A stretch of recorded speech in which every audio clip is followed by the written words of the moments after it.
महाराष्ट्राची दिव्य ज्योती ओवाळ त्यांची आरती, महाराष्ट्राची दिव्य ज्योती ओवाळ त्यांची आरती. नमन माझ्या सावित्री साज आहे त्यांची जयंती, नमन माझ्या सावित्री साज आहे त्यांची जयंती. आदरणीय व्यासपीठ गुरुजींवर गोवा माझ्या बालमित्रांनो, आज आपण सर्वजण बालिका दिन साजरा करण्यासाठी इथे जमलो आहोत. सावित्रीबाई यांच्यामुळे सध्याच स्त्रियात कोणते बदल झाले आहेत ते मी आपणास सांगणार आहे. ती सध्या काय करते?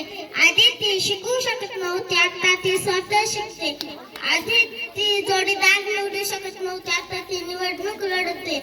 आधी ती घराबाहेर पडू शकत नव्हती, आता ती प्रधानमंत्री राष्ट्रपती होऊ शकते. आधी ती डकाळचा पदर काढू शकत नव्हती, आता ती ऑलिम्पिक मेडल घेऊन येत होती. आधी ती दीक्षा मानली जाते, आता ती घराची शान मानली जाते. आधी जिला मान नव्हता, आता तिला मान सन्मान मिळू लागला. आधी तिला समान हक्क नव्हता, आता तिचा हक्क कोणी राखू शकत नव्हते. फक्त देशाचं नेतृत्व करू शकते फक्त आणि फक्त क्रांतीसूर्य महात्मा फुले सावित्रीबाई फुले यांच्यामुळे. शेवटी जाते जाते एवढे असे मला वाटते की सावित्रीच्या पुण्याईने आज आपली शान, सावित्रीच्या पुण्याईने आज आपली शान. घरादारातले थोडे का होईना द्यायला लागतेच मान, घरादारातले थोडे का होईना द्यायला लागतेच मान.